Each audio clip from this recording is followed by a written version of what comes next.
আপনাদের প্রত্যেকের ফোনে কিন্তু গুগল ক্রোম ব্রাউজার এই অ্যাপসটা আছে। দেখেন লোগোটা, দেখেন এই অ্যাপসটা কিন্তু আছে। এই অ্যাপসের জন্য আপনি যে কোনো সময় মহা বিপদে পড়বেন। তাই এখনই আপনারা প্রত্যেকেই গুগল ক্রোম ব্রাউজারে গিয়ে এই সেটিংসগুলো করে রাখেন, যেন আপনি অনেক নিরাপদ থাকেন, সেফ থাকেন। তো চলুন কথাটা বাড়ি এই ভিডিওটা শুরু করা যাক। নিয়মিত এরকম ইম্পর্টেন্ট ভিডিও পাওয়ার জন্য ফলো করে রাখতে পারেন, যা আপনার অনেক কাজে দিবে। Okay so guys, first of all আপনি আপনার ফোনের ক্রোম ব্রাউজার অ্যাপসটাকে ওপেন করে দিবেন।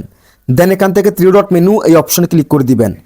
এই অপশনে ক্লিক করার পর এখান থেকে সেটিংসের এই অপশনে ক্লিক করে দিবেন। দেন এখান থেকে সার্চ ইঞ্জিন এই অপশনে ক্লিক করে দিবেন। দেন আপনাদের প্রত্যেকের কিন্তু গুগল এটাকে সিলেক্টেড করা থাকতে পারে, আপনি এখান থেকে ডাক এটাকে সিলেক্টেড করে দিবেন। সেক্ষেত্রে আপনার গুগলে যেগুলো আপনি সার্চ করবেন সে সার্চ হিস্ট্রিগুলো আর থাকবে না, গুগলের কাছে জমা থাকবে না। দেন এখান থেকে ব্যাকে ক্লিক করে দিবেন। এরপর একটা স্ক্রল করবেন, স্ক্রল করার পর এই যে দেখেন প্রাইভেসি অ্যান্ড সিকিউরিটি এই অপশনে ক্লিক করে দিবেন। এই অপশনে ক্লিক করার পর এখান থেকে send a do not track request এই অপশনে ক্লিক করে দিবেন।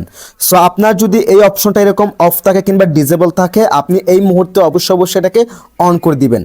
এটাকে অন করে দেওয়ার ফলে আমরা যেসব ওয়েবসাইটে আমরা ব্রাউজিং করে থাকি, আমাদের পার্সোনাল ইনফরমেশন দিয়ে থাকি, আমাদের জিমেল অ্যাকাউন্ট দিয়ে লগ ইন করে থাকি, সেক্ষেত্রে এটা যদি আপনার অফ থাকে, সেই সব ওয়েবসাইট আমাদের ওই পার্সোনাল ইনফরমেশন নিয়ে আমাদের জিমেল অ্যাকাউন্ট হ্যাক করতে পারবে, আমাদের পার্সোনাল ইনফরমেশন নিয়ে আমাদেরকে যে কোনো সময় বিপদে ফেলতে পারে।